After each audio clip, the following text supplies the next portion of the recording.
and welcome to the Raw Review. We are the Dudley Boys of WhatCulture. I'm Adam Wilbourn, joined by Michael Hamflett, Michael Sidgwick, here to review. I haven't done on last night's episode of Raw. But before we get into it, if you're a fan of this sort of thing, make sure you subscribe to WhatCulture Wrestling on Apple Podcasts, Spotify, Amazon Music, and YouTube. We do daily wrestling podcasts where we not only review Raw, but also SmackDown, the show formerly known as NXT 2.0. AEW Dynamite pay-per-views, premium live events. We have interviews, roundtable discussions, and a roundup of the week complete with a very good quiz, of course, on WrestleCulture. As I said, they're joined by Hamflett and Sidgwick to review last night's Raw from Belfast, Northern Ireland. I like 2026 WWE. That's what I realised last night. The big sort of problem I had with otherwise pretty entertaining television for me at the start of this year was the bizarre lack of build towards the Royal Rumble. Something try to like circle around. Was it something to do with the fact that it's the first one in Saudi Arabia and they've just got a different job on with the sheer amount of pushing they're doing of the Riyadh trailers or whatever? Felt addressed last night.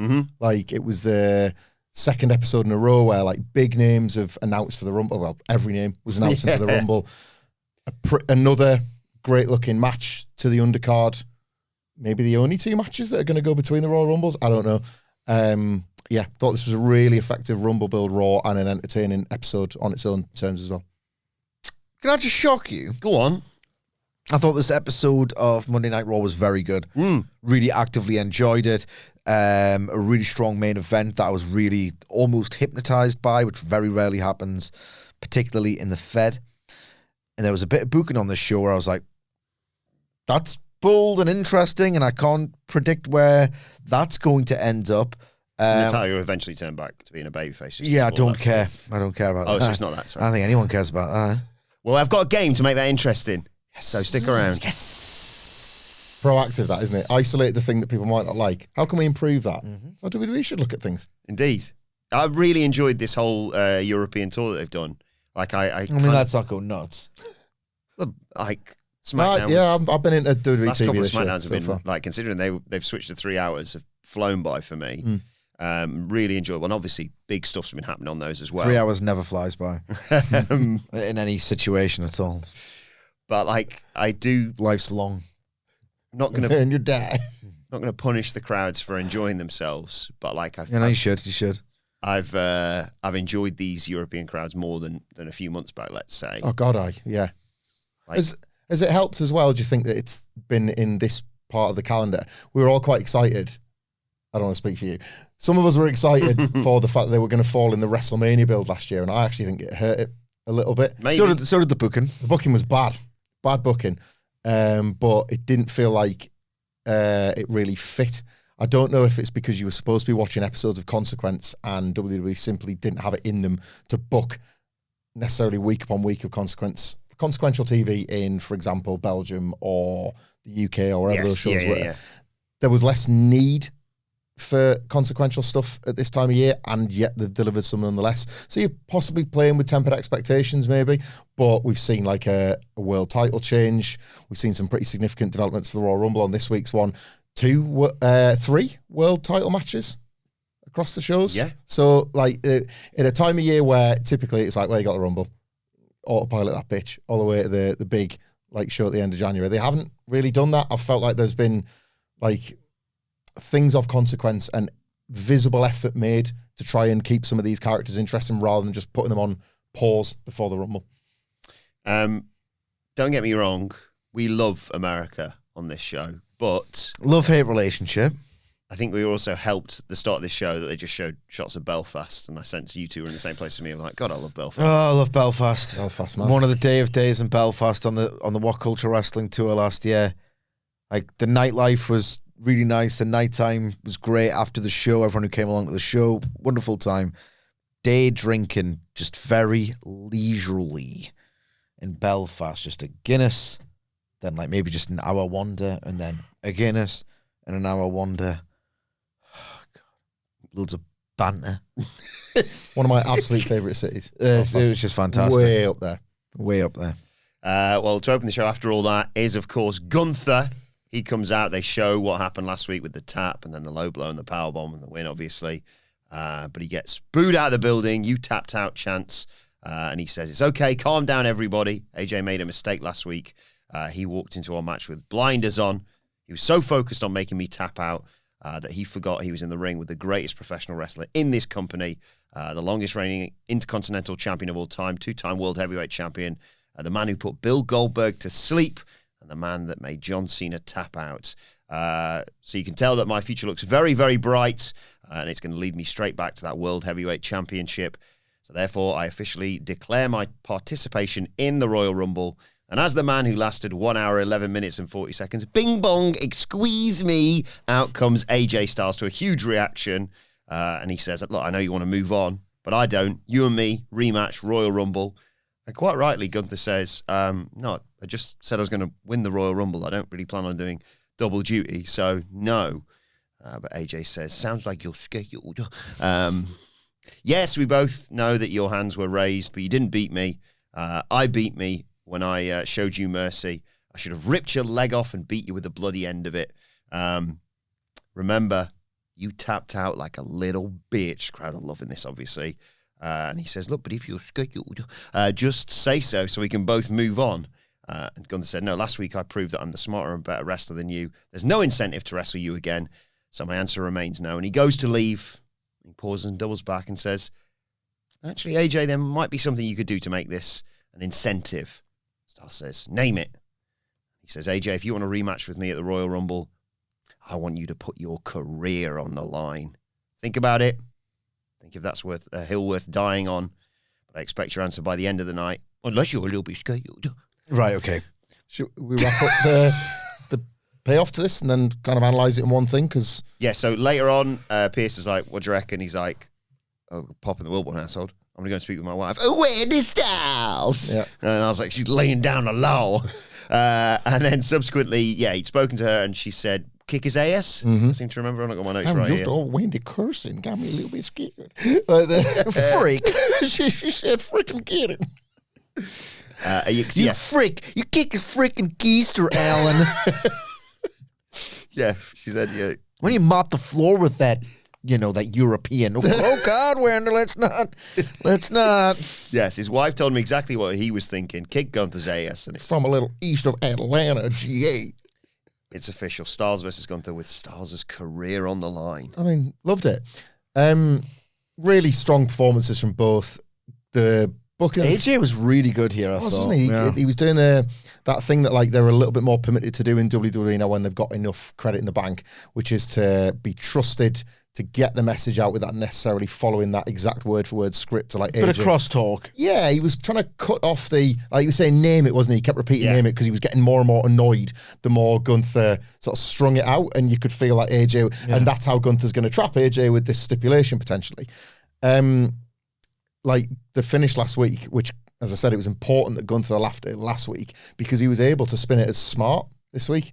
If nothing else, his ring IQ was high because he tapped in the exact point where the referee couldn't see. So you can actually apply credit to what's a bit of a bastard's trick and what in the wrong hands would just scan as a bit of a cheap finish. I thought they spun that really well. Triple H ain't dead yet because he's close to it, but as a booker, obviously.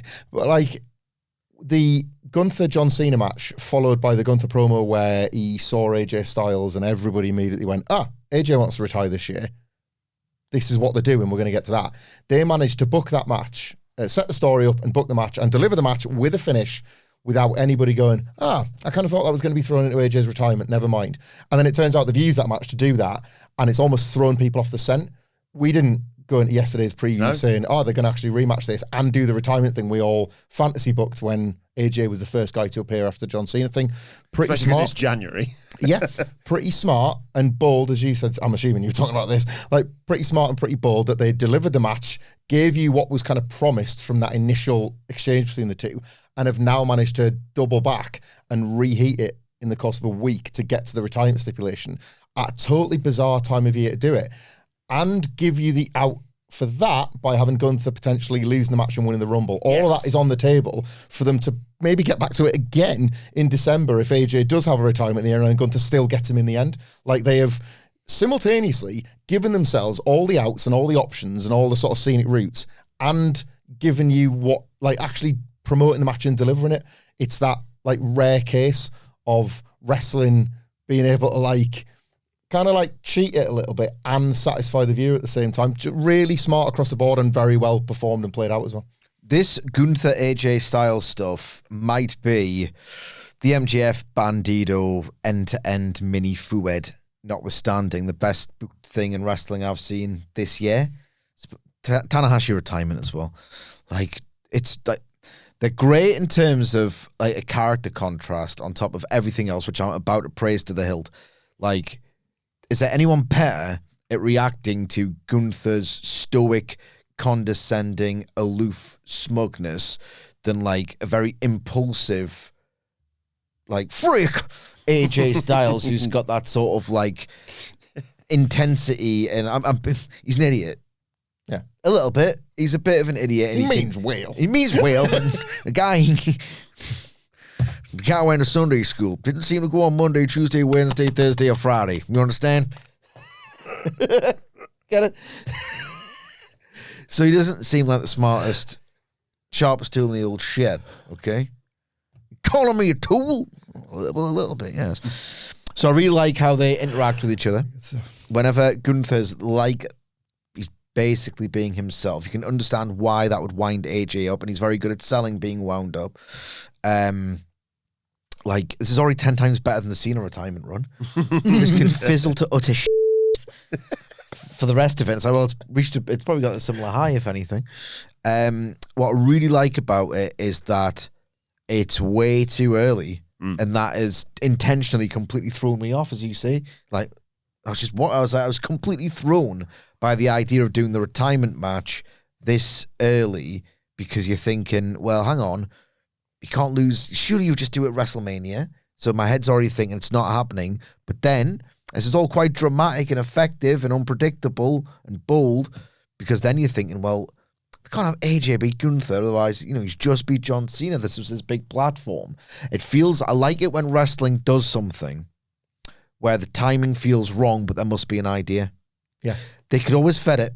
They could always DQ it. They could always do something rubbish, like potentially, I don't know, they could use this as a way to arrive at the heavily rumored Brock Gunther match or whatever. There could just be some lousy interference. Who the hell knows? It's WWE. I mean, then now forever, they can always fed a finish. I'm not even being a cynical hater. People need to grow up. I'm not. They could always fed it. Yeah. They always can, and they always will. Some might say, right? But I love it when wrestling does something that feels too early, because there's a plan, and I love knowing there's a plan. I like being thrown. Like remember when they literally, AEW 2021 just returned to live touring, and I was loving, and everyone else was, this Hangman Kenny Omega stuff is red hot, white hot, whatever you want to call it. And when Kenny nicked that Christian Cage line to Evil Uno, what happens to be the capital of Thailand? Bangkok, baby! And it just was electric having this in front of these fans. And then, Page is getting the title at Double or Nothing. He's going, what? And then he gets beat up Brian Cage. And like, oh my God. But for that week, you're thinking, I want to see it, but not this early. I love it when wrestling does something that just feels like the timing's this now. Love it. One of my favorite things. And this has got that in abundance. Tie that with the finish from last week's match, which was really cleverly done, to the stakes, and it feels almost too important. I think this has all been fantastic. Yeah, it's really intriguing, isn't it? Because, like, they could have chucked any match. They're gonna, like you say, I assume they're going to have a 4-match card, 2 Rumbles. We know about the other one, obviously, Drew versus whoever wins the 4-way at Saturday night's main event. They could put anything on for the 4th match, really. It's not doesn't really matter. It's not going to change. I don't know, they don't do buy rates anymore, but that sort of thing. Yeah. You could have, I said on the news, like Raquel versus Vaquer, for example. It's just a match, or any old match. So the fact they're doing this, and they're both in the Rumble. I think they're both in the Rumble. I think AJ Styles. I mean, you're gonna have AJ probably in there. They're gonna be in there regardless if they've not said it. But like you say, there's multiple different scenarios of like, all right, is this a way to excuse Gunther not winning the Rumble, or is it like you say? Me and Andy talked about like Seth Rollins, and I mentioned Edge at like New Year's Revolution, where it's like, you lose that, but, you won in the end because you've got the title, the Rumble win or whatever. Who's got the best claim on Gunther if he goes on to win the title as well? So the night you won the Rumble, I beat you. Yeah. So then there's AJ's title shot and them having a rubber match in this Fued as well, and it becomes like a significant chapter of AJ's year, and there's so much to do. This is you make a good point there, Wilbourn, in that they could just the Rumble sell themselves. I mean, historically, you've not really got something this important on a Rumble undercard, even when they were trying to actually get pay-per-view buys, because the Rumble itself was the attraction, the draw. That's a really good point, Wilbourn, because it makes you again. It further builds this idea that they do have an idea that could sprawl out, that could have ramifications, that could dovetail with the WrestleMania picture. And that feels like a tone setter of kind of... Sorry about 2025. I'm sorry about that. Because it feels like, they've ripped up, even if it's a political necessity to not do Cody Roman, someone might have noped it, who knows. And that just feels like they sense that, some things ebbed away last year, so why not try and... They're making a few moves, aren't they? Yeah. Felt like nothing was happening for such long spells last year. And I think another under-discussed reason why 2026 might be off to a better start than 2025 ended up is that John Cena was a generational bum and he's no longer involved in it, ruining everything. A generational bum, I was right all along. Hooked and stinker, or is what you're... Hooked and stinker, John Cena. Generational bum, I always said it. And I never softened, I never wavered. That one little boy. Which is correct. Anyway, after this, we go backstage. Maxxine Dupri. Everyone else was like, it's a bit lame to think John Cena's not cool anymore. Why don't you grow up a little bit? Like, you still think John Cena sucks, do you? Oh, what's the matter? Because he wins all the time. Grow up, everyone recognizes that John Cena's great. Not me. I always said he was a generational bum, and then he proved it. If you're doing that with his chief rival in 2006, would that have made you an edgelord? God, hey, if I'm willing to stick my head above the parapet. So yeah, Maxxine is warming up backstage. Then who walks on screen but none other than Natalya. No! Way, says Dupri. She can't believe she's here. She's so thrilled to see her. And Natalya suspiciously now wants to be in Maxxine's corner. Who could see this coming? Against Becky Lynch. So we don't get a repeat of what happened last time. Dupri's very happy about all this. And then we got the women's IC title match. Becky Lynch versus Maxxine Dupri. Nice references to Star Trek, if you're a fan of that sort of thing. Trek Culture, available right now. Great channel. You need to go and check out because she's doing all that sort of thing, obviously. Lovely guy runs it. Indeed. Early on, Maxxine, it's a drop kick to send Becky to the floor, but what's she trying to do? She's trying to superplex her to the outside. I think so, but sure. Anyway. I never know, man. Becky snaps her neck over the top rope to take us to a break. When we come back, Dupri fires back up, clotheslines, a boot splash, boots in the corner, fisherman suplex. She starts worming out and hits a leg drop to Becky's back to get a 2 count. They trade some cradles after Maxxine blocks a manhandle slam. Becky gets a disarmer. Dupri counters that, gets an ankle lock. Awful. Becky. I mean, it never looks good. Maybe don't build your entire career around that one. He's letting go and picking up submissions that these two do are just absolutely terrible. Yeah. Drop the limb. Gives a minute. Gives a sec. Pick the limb up. Becky It's counters. supposed to be a liquid reversal sequence. Yeah, no. Just They're watching Kurt Angle tapes for this. Yeah. And then that's what they create. She ain't no Zack Sabre Jr. Let me tell you. Gives a minute. Can I grab that one? You know, I'm not pile on, but you know when you say like they've been watching tapes for this, do you reckon it's like one of those, like an actual tape that we used to have, and it's just got like a little bit warped and it runs on go slow? They're like, oh, I thought he was like snappy, but Oh, well, I mean, he's the expert. the tape doesn't lie. Yeah. I feel like we've talked about this on a podcast, and it's definitely come up recently as it pertains to the Gladiators Eliminator. Yeah. Oh my God.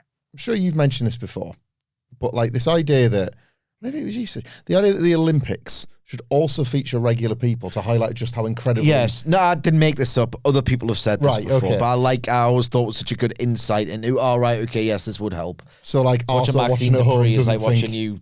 I can do that, you know. Yeah. Maxxine Dupri now is like what it would be like if you had a go at the Eliminator on Gladiators. Or if it was Hamflett versus Becky Lynch. Yeah. I can't do that. That is supposed to be the appeal to a degree, isn't it? Otherwise, what the f*** are we doing here? Maybe. Seriously, maybe. what the f*** are we doing here? Because I thought the whole idea was, oh, bless her, she's not as well honed as everybody else, and it was just this time last year where Chad Gable, or 2 years ago. Yeah, it's going back to 2023 into 2024 into 2025. So she's meant to be good now, meant to be submission expert. Yeah. All right, okay, well, just crap. Because it was like Ocean Cyclone Suplex on day one of training, wasn't it? Yeah. And then she started building the submission stuff, and it's not happening. So she went from day one Manami Toyota to now 2 years in Dana Brooke at best. Yeah, pretty much. Yes. So they fight on the ropes. Becky hits a superplex and a DDT for 2. She removes the turnbuckle cover, but Dupri gets her a schoolboy for 2, follows with a German suplex. Not bad. There were flashes in here. Flashes of fluidity. Dupri hit a German suplex and a flying crossbody, but Becky rolls through that to get a 2 count of her own. Again, Dupri counters the manhandle slam, gets an ankle lock. Becky kicks her towards the corner, but Dupri stops herself before she hits the exposed buckle. Becky charges, bounces off that. Dupri hit a spinning heel kick and made the cover. But 1, 2, as she's about to get the 3 count, Natalya betrays her and puts Becky's foot on the bottom rope. Maxine's like, what are you doing? How can you do this to me, Natty? She's stunned by all this. Turns around into a manhandle slam, 1, 2, 3, and Natalya turns heel, question mark? Was she already a heel? I don't know. You don't care, do you? No, but I've got a game, so stick around. Jumps her afterwards and eventually shows her how to put on a sharpshooter. I worry I've been too harsh to Maxxine Dupri's wrestling, so I'm going to be harsh to her acting instead. This, I felt a bit like we were watching Pick a Year, ultimately. Uber scripting. 2023. No, that would be the worst year to pick for this example, Susan. You know it, sir. Uber scripted worst case scenario performance WWE. Yeah, Jey Uso. Where Maxxine Dupri is so rehearsed that the moment Natalya turns, she doesn't go, "What are you doing?" It's a monologue. Yeah, it's not like the instant shock. What the hell was that? It's only after the fact, probably the next week in Wrestler, where everybody switches off until 7 o'clock next Monday, where she fully comes to terms with the why of it, the shock, the contemplation. You were just, what? And then all of a sudden, Becky rolls her up or something. That would be the shock. She went straight into Shakespeare, didn't she? God, why, after all that we have been through? You seem pretty prepped for that, Maxine, if I'm honest. Probably shouldn't have been shocked. What was was there a priest one with Bálor where he just went, "I'm going to kill you"? Yeah, I would like that one. It was when Gunther won the world title. That's it. Because Bálor stuck around there as if to say I want you to know that I did this to you, and then Gunther attacked him again, and then Priest finally got his bearings back, and he just lurched through. I don't get you lurched through the ropes to strangle him or something, because Bálor was still there, kind of saying I've done it, mate. This has been coming a while, and you should have seen this coming. Yeah, Maxine just dropping. Forsooth. Yeah, Natalya. After all we have been through. Terrible. Really poor. Absolutely. I mean, when does it become her fault? I don't know. She was told to say this, wasn't she? Yeah, and it's the remembering of the lines that you watch him play out rather than the natural reaction of her best friend turning heel on her. Yeah. But it's not out of character necessarily for Natalya to flip sides, which leads us to this. Oh. Can I talk about it first? Oh, sorry, yeah. No, sorry. it's just... I thought you were just going... I felt like a dickhead, but I am. There's my job. It's because you were doing a wonderful segue there, and hopefully I'll try and tee you up after I'm finished. Okay. Look, this was bad. There were flashes of fluidity, as I said, but mostly this match was. It really were. I think we do a good job of. Balancing the experience between the listeners come viewers, but sometimes I feel like you do need visual aids. Hamflett, think fast. What? You want me to dump it? Or what? No, I'm saying think fast because I'm about to strike you. Ah. Yeah. I don't feel anything because there's a massive gap between us, Sidge. Yes. And that was the distance between the kicks and the foot of Maxxine Dupri and the face of Becky Lynch. What did you not do there? Sell it. Yeah, what did Becky Lynch do, and what has she done the entire time? She's selling too much, man. Like, she did it with Nikki Bella as well, and somebody else recently. It was the stinker at SummerSlam with Lyra Valkyria. Yeah, the Fed does stink. She's not on a... The Fed, yeah, you're right. The Fed does consistently stink. You are correct. No, Becky Lynch having a poor run. Look, Right this. To be fair, her and Maxine have only had 6 goes at this, so They, like... maybe more, actually. Do you know what? But they had their little... If this was Prestige TV, they had the little season 3 moment where I was like, bloody hell, this is really good. They've, like, how's Becky Lynch done this with somebody again? How's Maxxine Dupri found that level? There was definitely a sweet spot where this was good. Once. Yeah, and they pushed their luck. Yeah. And then It's just sort of... got Is this the... We talked about yesterday on the Q&A. Is this the Babylon Zoo Spaceman match? No, because Which that wasn't the was first one, I suppose, was it? wrestling one-hit wonders, basically. All right. A great okay. start. About the start of Babylon Zoo Yeah. Spaceman, and then you're like, what's I happened? wouldn't say it started well. No, that's fair. Yeah, they like... No, a big skyscraper chorus is the best bit of that song. Yeah.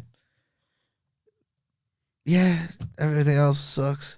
Look, here's the thing. I was in disbelief, right, that they ran it back so many times. I was in what are you nodding for? I was in disbelief that they ran it back, Adam, so many times. It's time to play the game! Time to play the game! Ha ha ha! Can you name every Natalya face and heel turn? She's turned so many times, hasn't she? Yes, exactly. Hell. Seamless. Here we are sitting in our chairs telling people how to do the jobs better. Yeah. Well, no, is the short answer. But I'm going to give a shout out. I'm not going to do any more research for this. I'm going to give a shout out to the SmackDownHotel.com who's tracked this. So we start in, according to this, July of 2002, face, through to July 15th, 2005, where I'll tell you that she debuted on SmackDown as a heel, helping Victoria in an attack against Michelle McCool and Cherry. And she remained a heel, all the way through until 2010. What situation made her turn face? the Hart Dynasty forming? Sort of. Where's the gimmick? Where's she gone there?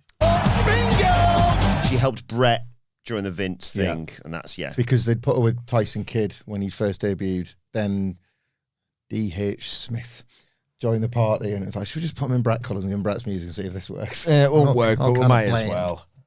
Yeah. Is that when Michael Cole playing heel commentator? I remember this vividly because the word was just brilliant and fair play Cole. He's got a little popper in him. Even the people who hate him, he can be very snarky and cutting. He said, Tyson Smith's okay, he's a bit sarcastic. D.H. Smith needs a transfusion of personality. He ain't lying. He needs 100% more personality because right now he's at 0. He needs a full transfusion. It's very good. Right. So, babyface until August of the following year, 2011. And do you remember what happened there? Who she attacked? I can't remember who she attacked, but was it anything to do with the Divas of Doom? Possibly. She attacked AJ Lee after their match in 2011. Remained a heel for a whole 16 months before switching back babyface, saving who from whom? What year? What's the time period? December 2012, this is. Did she save... Was Caitlyn in this mix? It's good, not right. Come on, it's obvious, Hamflett. So, I don't know. I was trying to map through at what point there was farting Natalya at this. It's happened in the middle of all this. It's obviously saving Hornswoggle from an attack by Rosa I Mendes. was going to say Hornswoggle as well, but because Uh, he passed out when she farted in front of him. So that's kind of like I mean, that's- I bonded them. It brings people together. It's what Will. That was pretty good. It's not all bad in here. 2 and a bit years as a face, Unforgettable. but now he really kick into gear in 2015, February of 2015. How does she turn heel, and who does she help retain titles? Nikki Bella / Team Bella. No, There was no team yet. That was like post-Mania development, wasn't it? The old teams. Oh, did they only formalise Team Bella when they needed 3 groups of 3? Potentially, yeah. You're right, yeah. it's February 23rd, 2015. Okay. Say again, who did she turn on? Who did she help retain titles? Well, it would have been... No.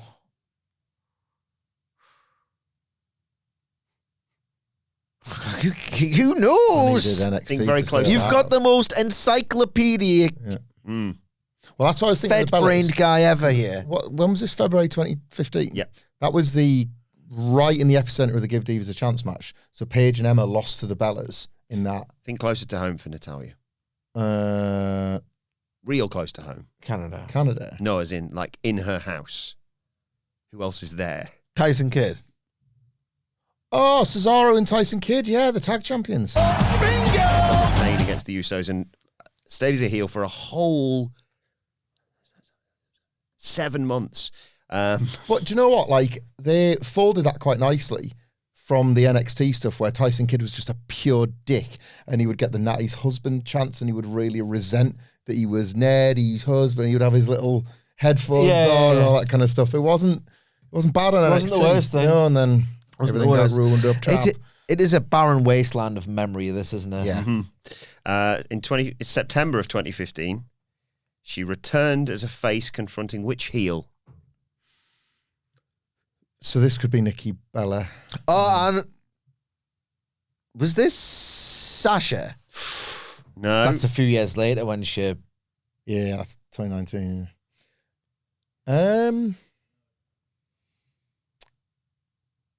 Talked about divas. Think about the transition period. Nikki? No. Charlotte? No. Sorry, what's The NXT what's happened to you? What month is September 2015? September 2015. So she the July returned. was when the NXT ones arrived, pretty much all as baby faces other than Sasha, initially anyway, and Nikki and Brie and Alicia Fox, Team Bella, Mm-hmm. but Natalya, What the teams were there in that? PCB, Who did that have in it? Paige. Then until June of 2016, where she attacked her partner after a tag team match. That partner, of course, being 2016. What month? June. June 2016. Battleground 2016 was July. That was Charlotte Flair and Dana Brooke were hanging around together by then. Is she turning heel or babyface? I've lost She's track. turning heel. She's turning heel. Sasha Banks? No. Becky Lynch? I'll put you out What a image- career. I'll put you out She's image- just probably a cumulative millionaire at this point. Yeah. I'll put you out of misery for the next one because she just gets drafted to Raw as a face in April of 2018. All right. Christ. But June 2020, she turns heel, solidifying her alliance with 2020. Tamina. They were baby faces together in 2020, weren't they? You've gone one early. Gone She's one turning early. heel here. But subsequently, yes. she Tamina? No, that's what you just said. Subsequent to this, wins a tag team turmoil match with Tamina as a face. But Yeah. before that, Sonia Deville? no. Andy Rose. Lana. The back of... So this is before Lana was getting put to the table every week by Nia Jax. That was good stuff. I've reviewed this. Yeah, we lived it. Then she turns... We half-heartedly. So that's April 2021. Yeah. October 2021, I'm just going to tell you this. She participated in the Queen's Crown tournament as a heel. That's all I've got here, mate. That was the one won by Zelina. Mm-hmm. Who then henceforth became known as... Queen Zelina. But she turns face in October, a year later in October of 2022 after she was attacked by her partner. Nikki Cross popped into my head yet, but not. See, all those words you just said one October more 2022. time for me, sweetness. October 2022, she turns face after being attacked by her partner. Sasha Banks. No. She was gone by then, wasn't she? Oh, Out in July. Not Tamina, again. No. Can't be Becky. Someone who's got a particularly good record inside the Elimination Chamber. Shayna Baszler. God, them two as partners, yeah. Is it any wonder that Natalya is the topic for the worst game of all time?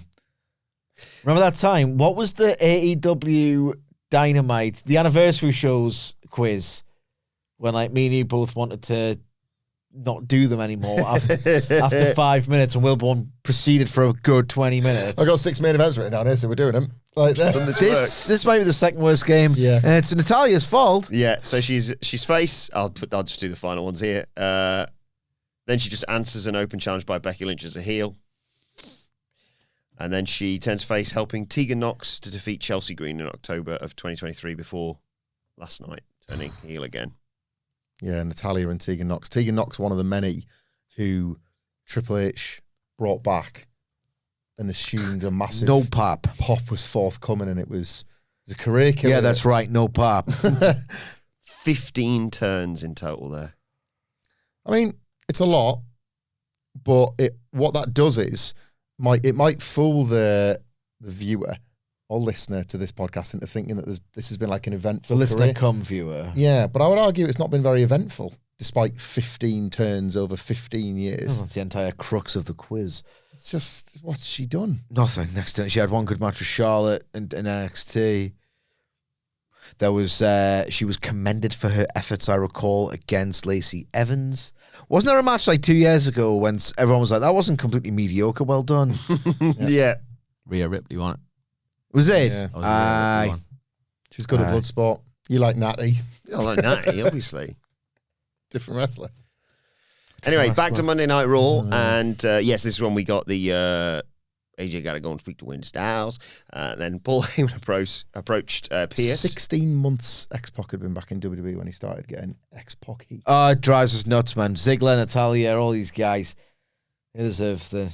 27-year-old man who'd been in the character 16 months. Sick of it!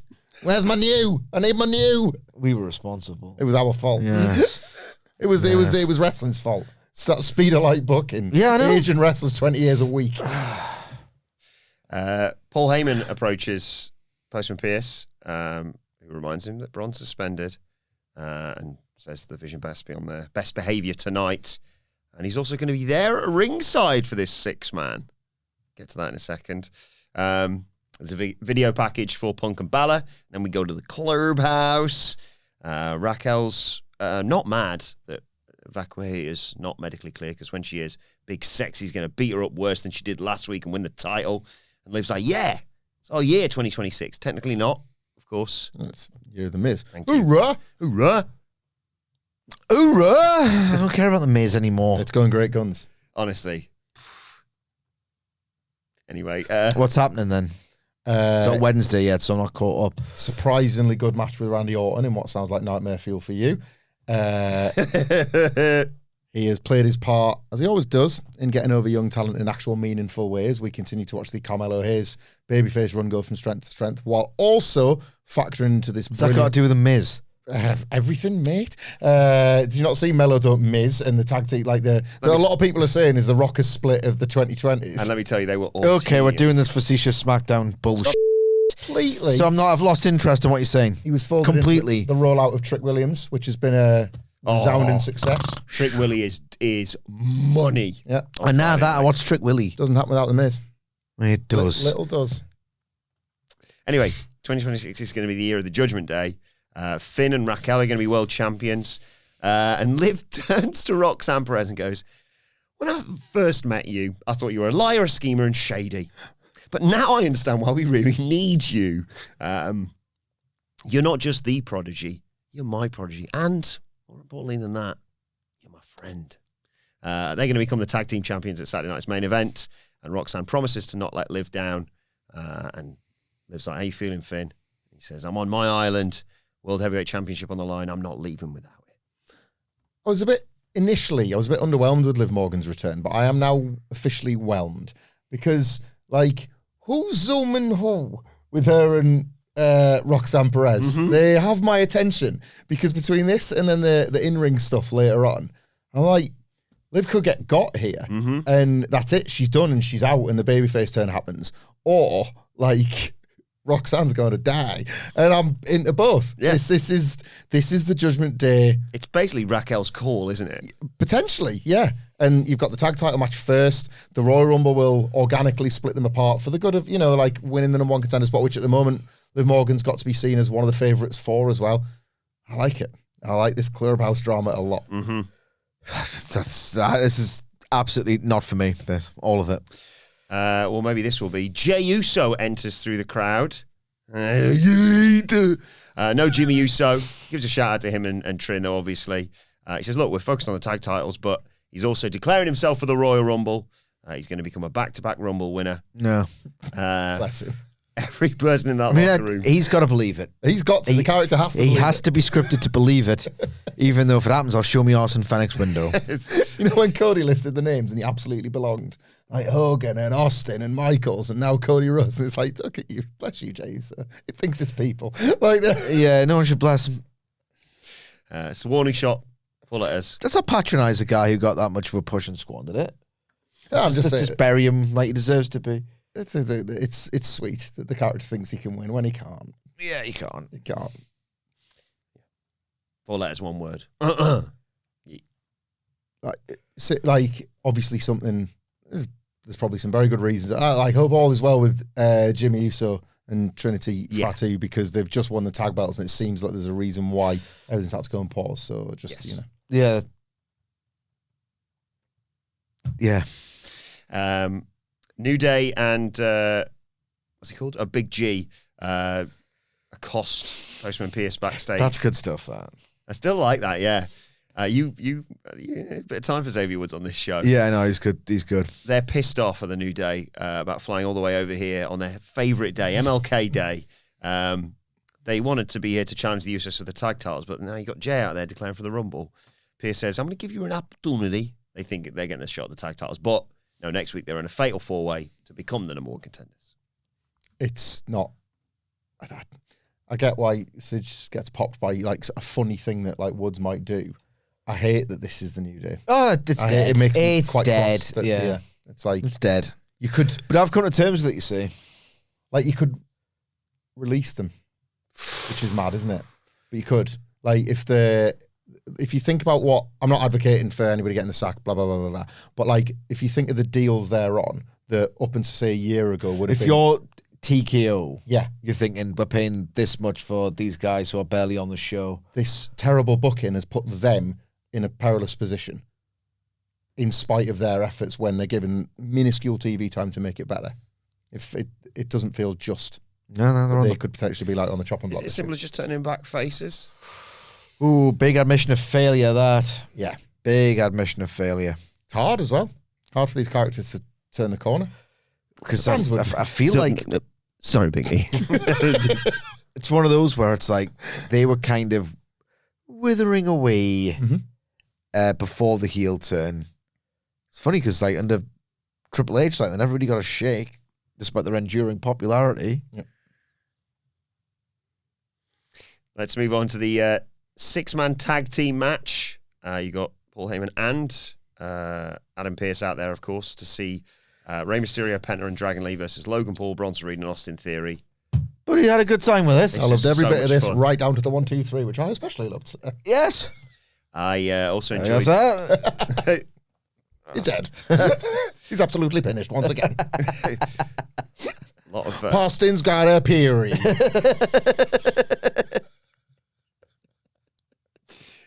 Logan got a lot of heat, didn't he, with the old Belfast crowd, Yeah. referencing his time in Japan. But the babyface's triple team You know, theory. Dominic Mysterio went to Japan once. He had a blast. Yeah, you ever been to Japan, Logan? Another one in the column of like that Dom's all right, isn't it? No, that was the turning point for me. Of like, this kid is unbelievable. It's just a giggle immediately. So yeah, they triple team Theory. You should Nepo chuckle. You should definitely go. Yeah, the Nepo chuckle. You should go, man. So the Vision are all outside, and then an awesome spot. You've got Mysterio with a moonsault and Penta and Dragon Lee with dives to take us to a break. Awesome spot that. But the Vision take over during the break. Dragon Lee's in trouble. When we come back, he's fighting for the hot tag. He avoids a leg drop from Bronson Reed, but they take out Ray and Penta off the apron, so there's no one there. Reed hit a power slam. Mysterio and Penta break up the cover. Dragon avoided a senton from Bronson Reed. Theory comes in, so Dragon gives him a Hurricane Rana, makes the hot tag to Mysterio, who goes for the 619. Theory catches it, but Penta makes a blind tag. It's a Penta driver. Reed breaks that up. Everyone comes in and trades moves. I like the spot with Mysterio. He wants that sliding dive that he does to the outside. Logan just catches him, lifts him up, carries him around. Where am I going to chuck him? Right onto the edge of the barricade. But Dragon and Penta take out Logan with a baseball slide. They knock Reed out of the ring with super kicks. Even that looked snug. Dragon takes out Reed with a dive. Theory comes back with a package neck breaker on Penta for 2. Heyman jumps up on the apron to distract the referee. Pearce is furious about all this. And he sees what's happening, that he's getting the brass knucks getting handed to Theory. Pearce takes them away. Heyman and Pearce get I really like, you put your hands on me? You're pointing at me? How dare you? So he's backing him up the ramp, but he's like, don't need these brass knucks anymore. Chucks them onto the ring apron. In all the distraction, Rey Mysterio's like, thanks. And Logan's like, no. Look at this. Mysterio punches. There's a super kick to Logan from Penta, and then he hits a Canadian Destroyer on Austin Theory to get the 1, 2, 3. Thanks for coming, kid. I don't want to bury the lead, but I was genuinely looking forward to praising this first before we got to the finish, which we have to talk about. What a really well-structured, pacey TV match that exploited the best of everybody in the way that not enough of these type of matches do. You could easily do he cut the ring off, race to the finish where the 3 luchadors do all their quickest and hardest hitting moves and get to a finish that way. No, this wasn't that at all. This actually took advantage of both Logan Paul and Bronson Reed's individual skill sets as proper heels, things that, like, taking the heat is not just grabbing a hold, grabbing a headlock and waiting for the fans to come up. They actually did stuff with the time. I especially like it when Bronson Reed does. I continue to think he's a perfectly valuable tag wrestler that will continue to help Bron Breakker in that tag team as well. I'm enjoying Logan Paul in the Vision, full stop. Like a perfect addition to the group. It's helped him find something. Maybe again, it's more tag matches. I don't know, but it's helped him find something new and interesting in his oeuvre, as opposed to this, like, the kind of thing we isolated about a year ago. Of, right, you've done it well done. You can do your moves. Yeah, like, big whoop. It's not interesting to me that you do that because it doesn't even really work with the heel character you're portraying. Now he's folded it into the type of heel he is. He's a weasel.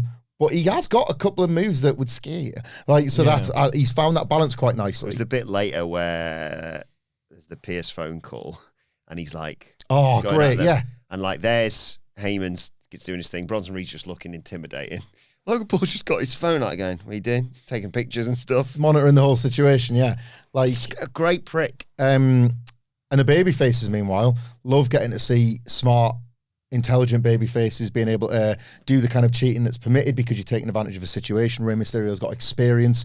Penta's really cool. Dragon Lee feels elevated. I can barely believe I'm saying it by this last tentatively elevated by this last month or so of television, which again kind of puts over the Vision as being a useful, like a month after he's world champion of a tag team. Yeah, puts the Vision over as like a useful act on this show as well. With the exception of Austin Theory, though, a pin eater is a use. It is a use. Maybe they needed one, and maybe that's helping the other members. It's really indicative of something bigger with the Austin Theory return. But if this is the purpose he serves, why not serve it for now?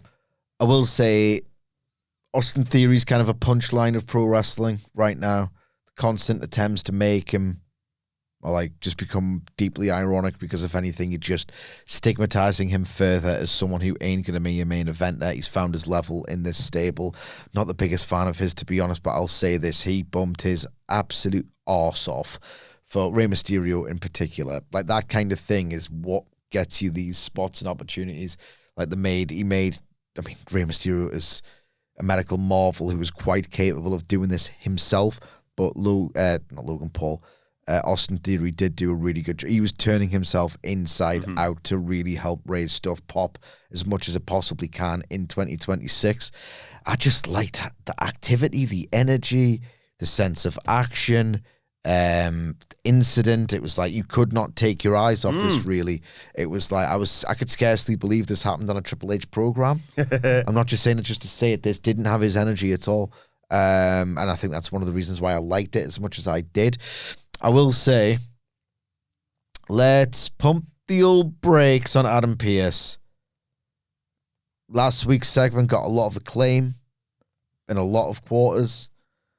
I think this week felt like, Pearce is getting really over. Let's do more with him out in the arena this time. Let's not go nuts. Face to face with Breaker next week? Yeah, when you can just see things happening before your eyes, it feels like whenever Triple H tries to project somebody, it doesn't always go particularly well. I feel like this is the first glimpse I got of Adam Pearce : project.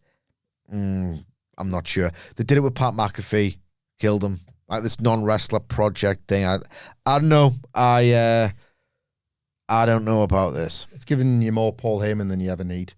But the thing is, we never need any though. That's true, yeah. But we're getting a lot of them too. So we're not the most reliable on that. But Heyman's probably buzzing that he can be like, yeah, Adam Pearce segment she doesn't need. I can do 6 acting segments on Raw. He'll be thrilled with that. Like when he looks at his Who's on the phone, by the way? I don't know.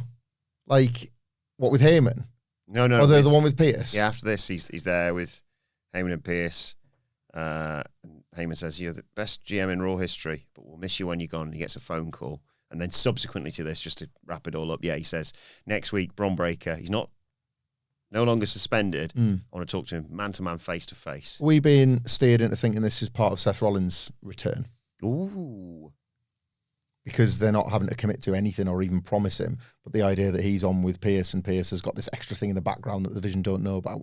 And Seth Rollins is the logical end point of this with Bron Breakker, you would think as well, wouldn't you? Yeah. If he's fit for WrestleMania, you would assume they'll do Rollins and Breakker, and Rollins will think, right, I'm going to... Or Rollins, Breakker and Punk. You keep saying it, and I keep thinking you might be right. Because... the trick is just not to care, it's only the Fed. But it's never, ever only the Fed. Yeah. Punk not working the Rumble is noteworthy, potentially, off the back of this. Like, he could really miss this one entirely. Funny. They put him through the old John Cena meat grinder for this exact purpose. He's got the belt anyway. But they've got the Mania next year, so they've ticked it off one way or another. Well, it's just he could theoretically not work the show, and that's like the way there's 2 Rumbles and whatnot. It doesn't need the world champions necessarily, does it? Is the Raw in Saudi after? One of them is. It's either the Smackers or the Raw. I'm not sure which. Make more sense for it to be Smackers, wouldn't it? Yeah. Turnaround. Maybe it's both, actually. I'm not sure. It's just with the Rumble being on the Saturday, it might be the sort of crown jewel of things they do there and then home. I don't know. That's the Rumble, not crown jewel. CM Punk interview. Promoting the Bálor match, talking about pressure. Martin Luther King Jr. Day video. Then there was the Heyman Pearce thing, and then out comes tag team champions, obviously Rhea Ripley and Io Sky, and they welcome us to Monday Night RHIYO. Hell of a welcome, hour and a half. Yeah. You can't. There's got to be a statute of limitations. Come on, welcoming me to Raw. It's like when the Attitude Era got obsessed with like wrestlers arriving with their wheelie suitcases, but it was like at the 40-minute mark. Where you been? It's supposed to be at work, 7 on the dot. You get taken to wrestler's court if you turn up that late. The Rock is here. I should think so. Send me main. Sky says they're going to show everybody, and Morgan and Perez in particular, that RHIYO is always on top. And they announced that this is Rhea, after they defend those titles, they're both entering the Royal Rumble. Out comes, Bing Bong, excuse me, out comes Liv Morgan and Roxanne Perez. And Morgan shrilly cackles and reminds...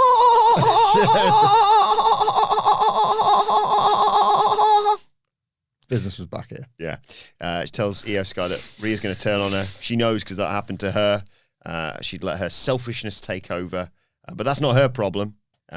and they announce, Roxanne's got an announcement. Roxanne announces all 3 Judgment Day women are entering the Royal Rumble, which means one of them is headlining WrestleMania. And Rhea laughs and says, how's that going to work then? Obviously, she's just ended with Io Sky, but never mind about all that. But before anything can happen, she is blindsided by Big Sexy. Raquel jumps her. They beat down Io. They beat down Rhea. Rhea tries fighting back, but she gets nailed with an Oblivion as the Judgment Day stand tall. Wasn't out special, but it was economical. They had one last build to do for the Saturday Night's Main Event tag, which I'm interested in, and they're all in the Rumble, and we know this now. It wasn't very entertaining, but I would do it. Like you say, just admin of getting people. Oh, yeah. People know that the Rumble's in less than 2 weeks. It's funny how... You love admin, don't you? I do, yeah, Fedmin.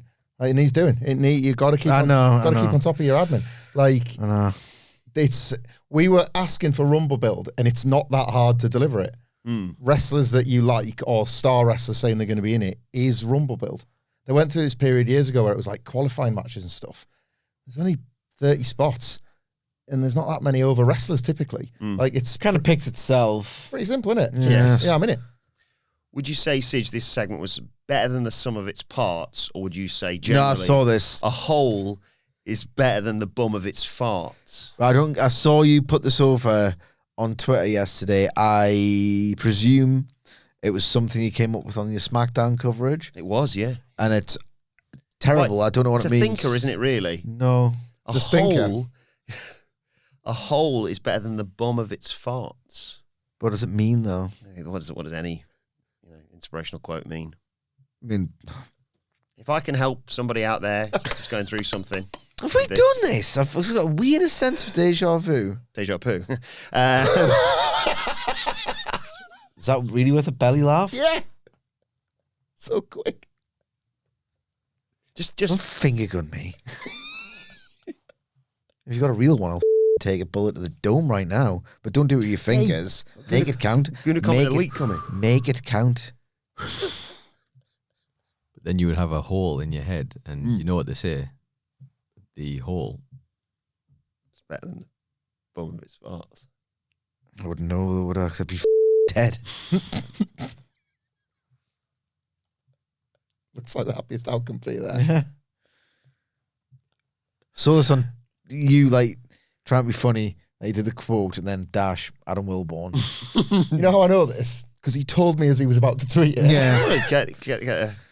Check this out. Is this all right? I'm really happy with it. It's going to go in that's That I the Hall have of to, Fame yeah. wing with Aesop, get the fables. Some good ones. Paul Heyman, more like Paul Grayman. Excellent. Any other favourites of yours? You do need to collect these formally. They need to be added to Have a book out for Christmas next year. Can we have like a subcategory in the bit spreadsheet of the Wilbourn Hall of Fame tweets? Can we just get on with the review? Very much part of it. Bayley's talking to herself backstage. Jesus, this segment. What the hell was it? Oh, God. What the hell was I this? love the ongoing will they, won't they? I don't know what the question even is. None of the roster give a toss. This is Why are we watching this? Hey, time to drop it. hey, Lyra's having a hard time staying positive because she hates losing. Feeling like she lets her friends down. This fires Bayley up. She says, come on, Rumble's next. One of us could headline WrestleMania. And they sort I of love how, like, neither of them really believe it. Yeah. Lyra's like, no, I won't. a big hug at the I end. hang around with you for 7 months. It's gone nowhere. It's gone nowhere. Do you remember, like, 2023? Do you remember when WWE dropped the invisible camera? Who was watching them have this conversation? Oh, God. All of this was so bad. Very, very poor performances of terrible dialogue in a scene that we shouldn't have been able to see. Yeah. But they're in the Rumble at least. They're in the Rumble, and now we know. Couldn't they have, like, maybe... They're good guys, and they want the tag titles. Couldn't they come out with maybe help Rhea and Io against the Judgment Day, and then said, "Oh, well, we're in the Rumble too. That's what you've got to worry about," instead of this total bollocks. Either or. But it's good. Anything you want to say about this? Not one thing. I thought so. Right. Thanks for asking. Yeah. Me to do my job. What came next was very unfortunate. Javon Evans versus El Grande Americano. Long story short, Javon Evans suffered an injury in the match, never got a finish. I did. They awarded it to Well, yes, sorry, never got a... I was confused because Well, you're right. It didn't get a finish. Got a result. It just called it off and awarded it to... Grande. Yeah. I was concerned because he was holding his arm, his shoulder, but then the reports today seemingly suggest it's not as bad as we may have worried. There might be a concussion, but not a serious one necessarily. Not that there's any good way to have a concussion, obviously. I couldn't work out whether it was... There was a bit where they banged heads, wasn't there?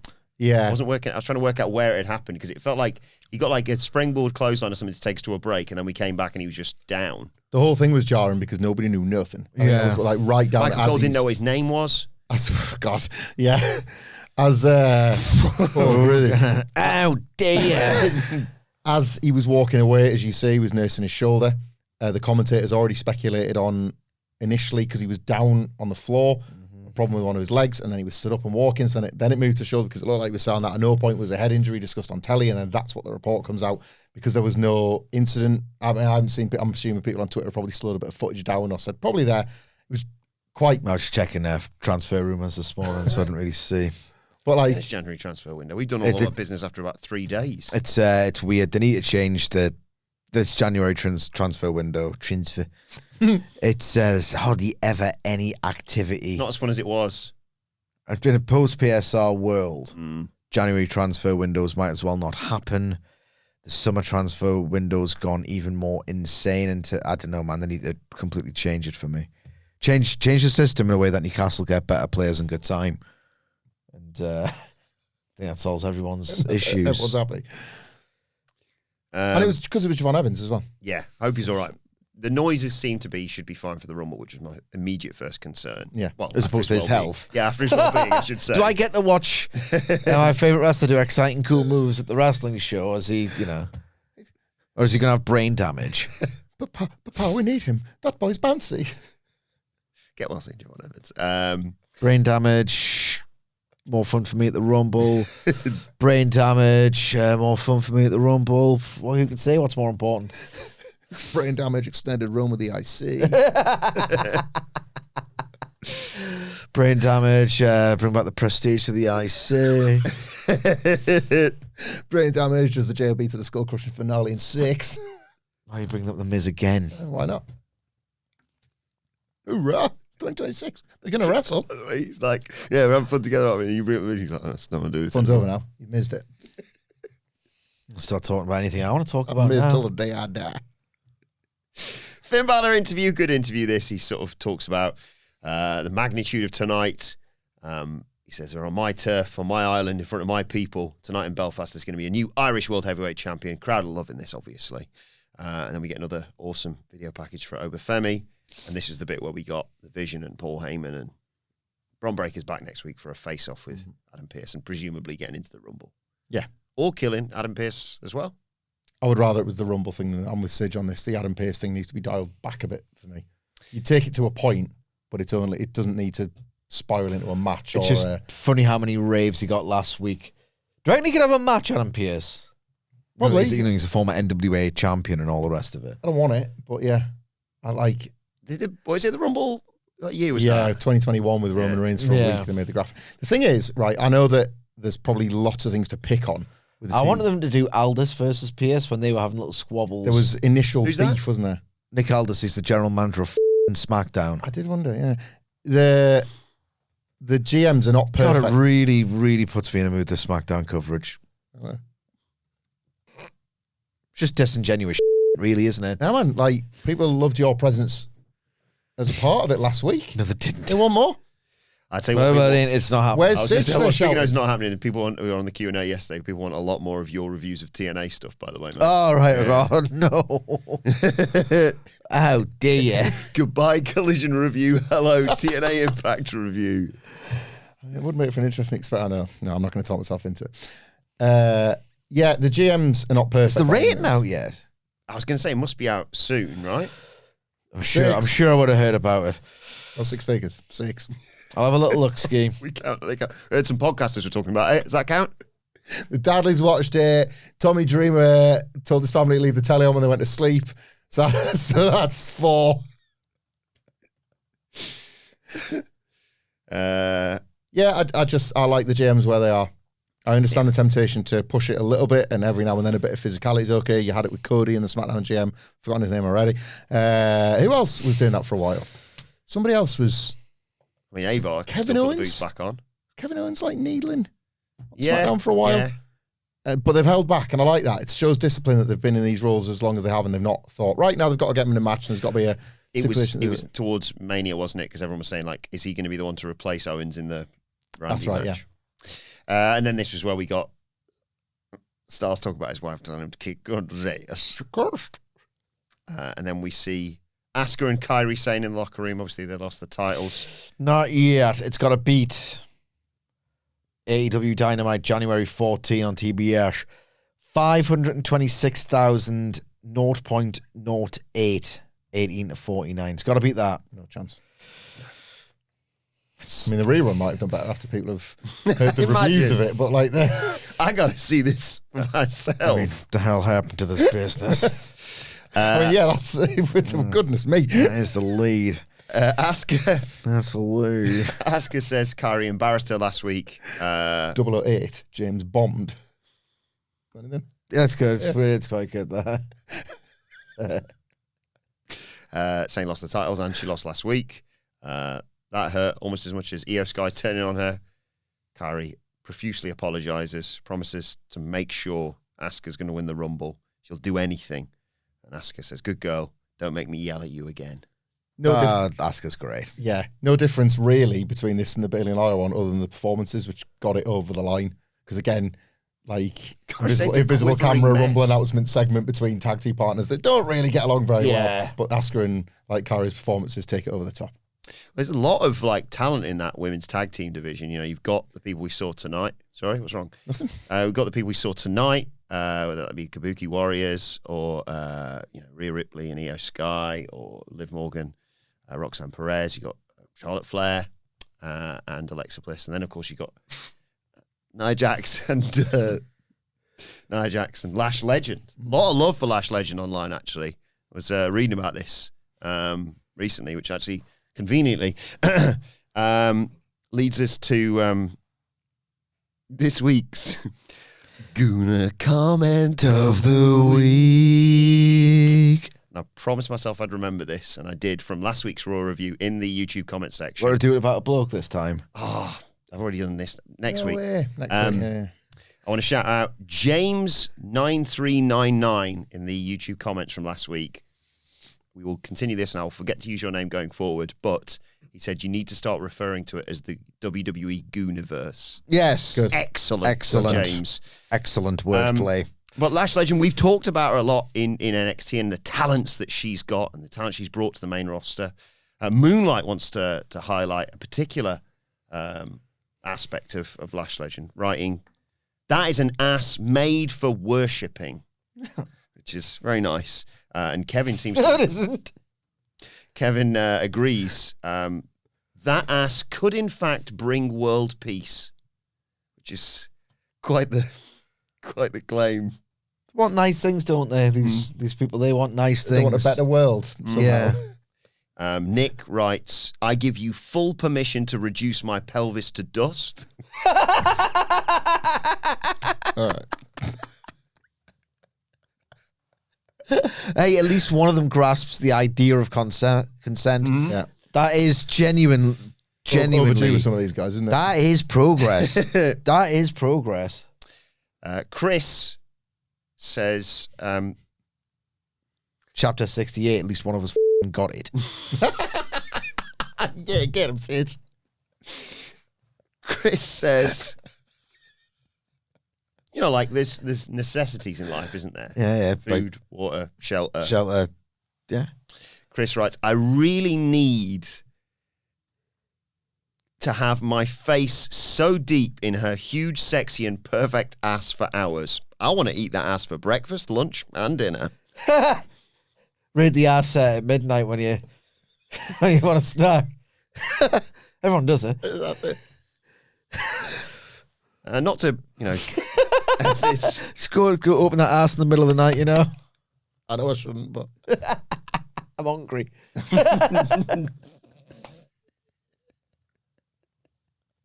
Nightmare when you wake up starving and you gotta eat it. No. I wonder if there's anything in that ass. I'm sure I left something in that ass. You know, it's after Christmas. Little light comes on when you Oh, yes. Yes, I knew there was something. Not to end this on a sort of morbid note, but I think we're all aware of our own mortality, aren't we? And Every year, man. Very increasingly. Scary. wrestling fans are no different. Wrestling enjoyer simply writes, "When I die, bury me between her ass cheeks." What would that funeral look like? A future full of women with Gooner corpses. Asses to asses, bust to bust. Nice. That is excellent. And that's this week's Gooner comment Of the week. If you see any more, let me know. I feel like in the Gooner comment of the week era, the Gooners dying is sort of replaced. Gooneral. The Goonerals Very nice. have replaced the wishes to be objects. Yes. There's a lot more, bury me with this, I would die for so-and-so than there is, I would like to be so-and-so's mug. Indeed, in doing my research, I did see a picture of Nia Jax.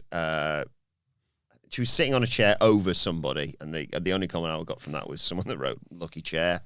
So they're still there, sitting under the ring. Come on, come on, come on. Check out the ribs. Maybe next week. Yeah. It's a living. Main event time. Hey. Excellent. World Heavyweight title, CM Punk versus Finn Balor. This must have been good because I liked it. I did like, Punk obviously gets a great reaction. Slightly more mixed when they got to the announcements of the people. Fans, obviously, it's Belfast. They love him. I watched, with catching up, Same. I watched the break because of bedtime and stuff. I just got there in time. I was like, okay, let's watch this.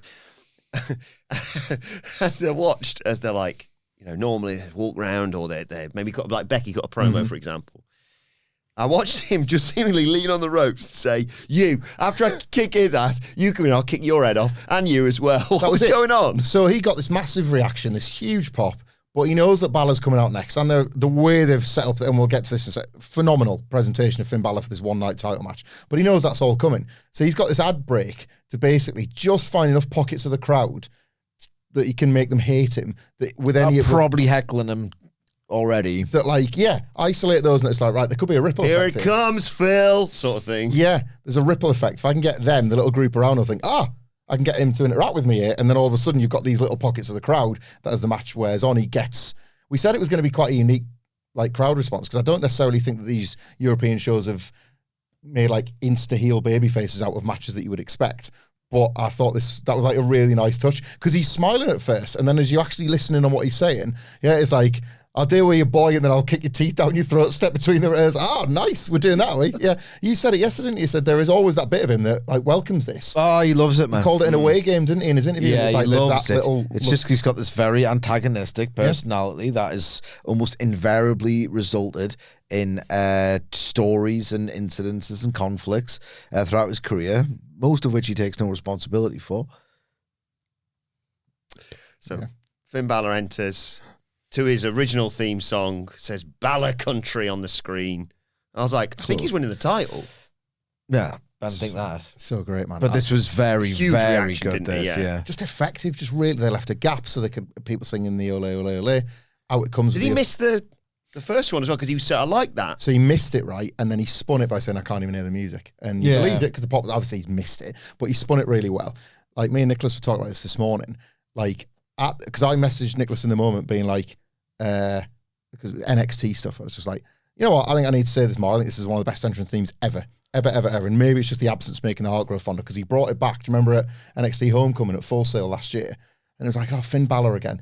And I know it's the almost dated take to have a go at the themes now, because Def Rebel have ruined so many of them. But this was so effective.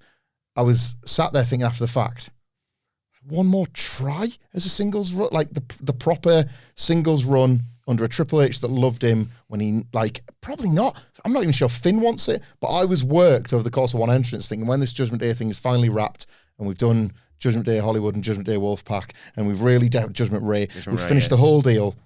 Maybe. Because this was so By the time Triple H gets round to it, Finn Balor will be 60. Yeah.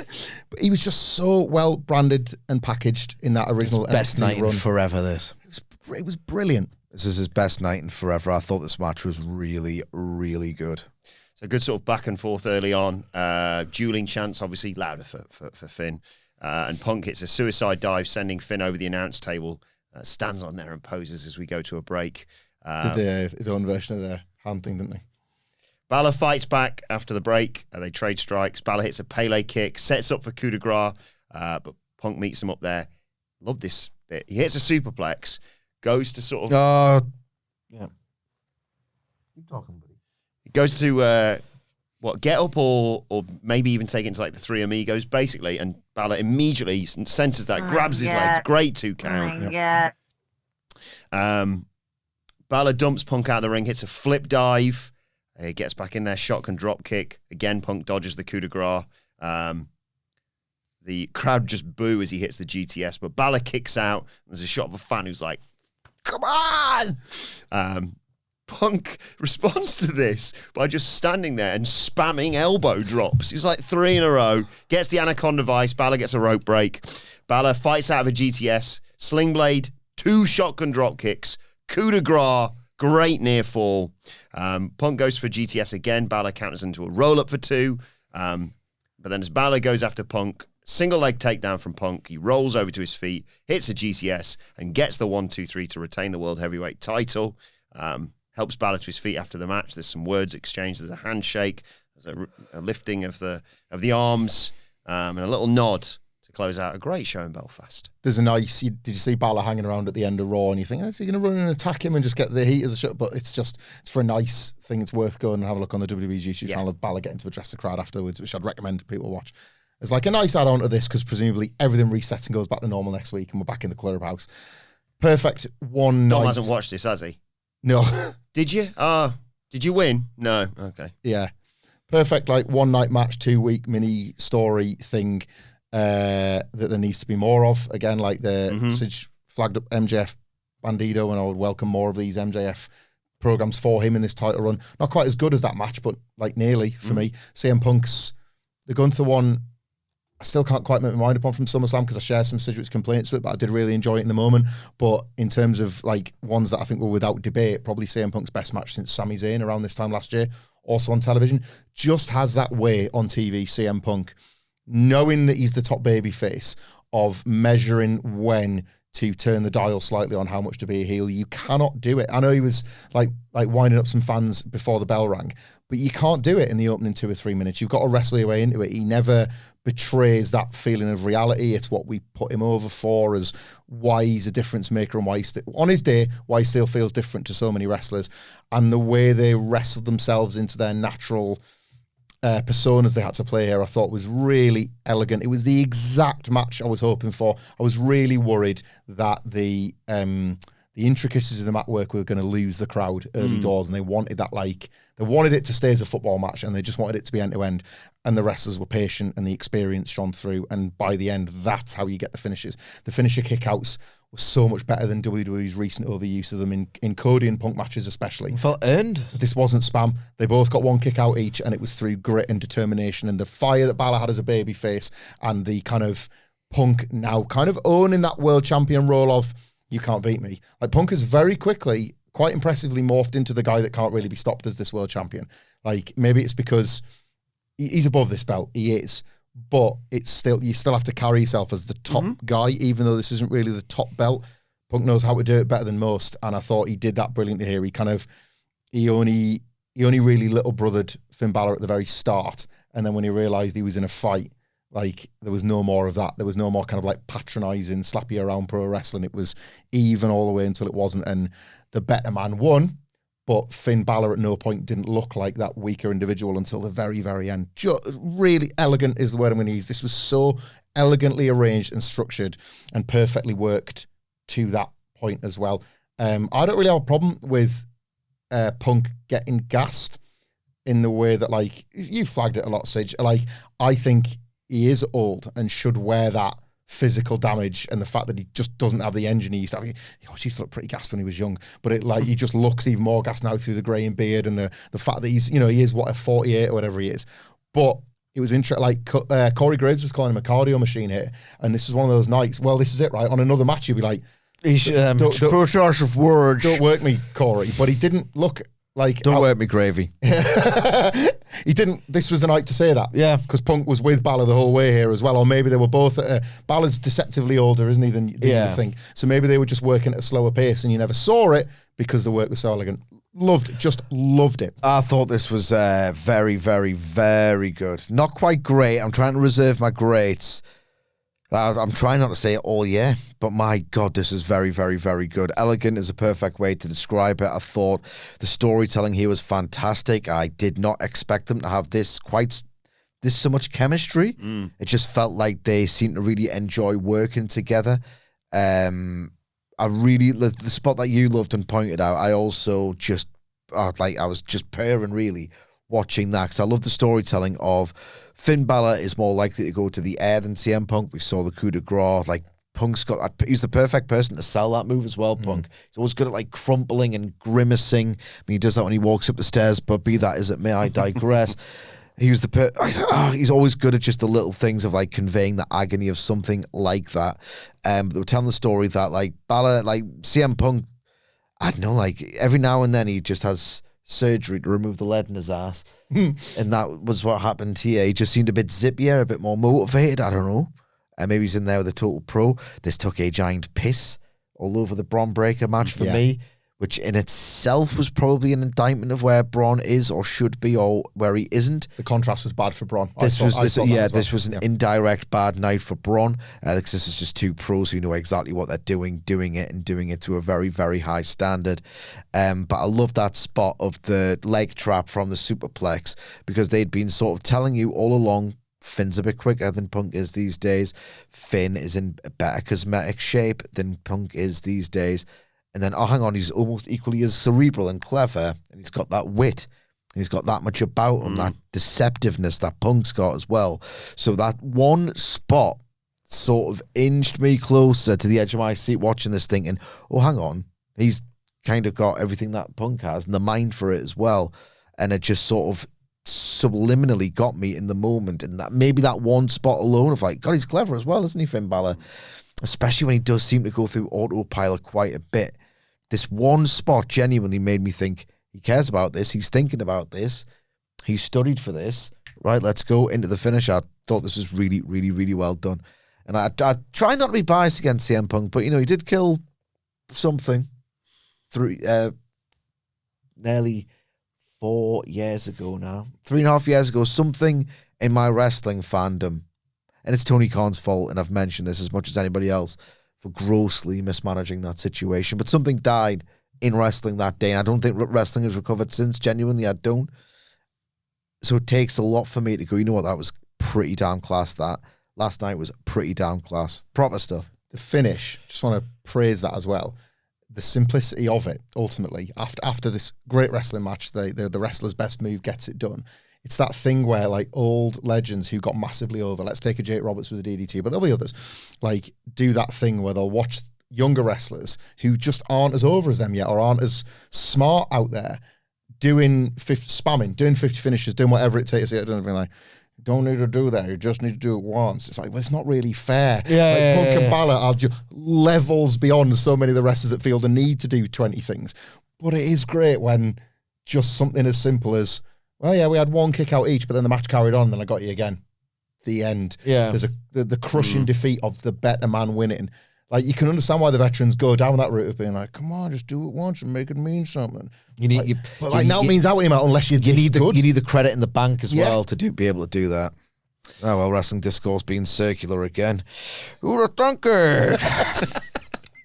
Anyway, I am getting a bit hungry now, actually. Let's know your just going to thoughts. go and check out Lash Legend's ass in the kitchen. See if I can have a nibble. What a soundbite that is. Let us know your thoughts on that, and I mean everything we've discussed in the comment section below, or on X at WhatCulture WWE. Well, actually, they can follow all four of us. Sort of. You can follow Michael Hamflett at Michael Hamflett on Cameo, hamflettx@gmail.com. Follow Michael Sidgwick at Sidgwick. Follow our long-suffering producer Adam Nicholas at It's Adam Nicholas. and you can follow me at Adam Wilbourn. Follow us all at WhatCulture The WWE. isolated ass. Make sure you subscribe to WhatCulture Wrestling wherever you get your podcast from. For daily wrestling podcasts, we'll be back later on today to preview NXT. But for now, it's been the Raw review. My thanks to Hamflett and Sidgwick. Thank you for joining us, and we will see you soon.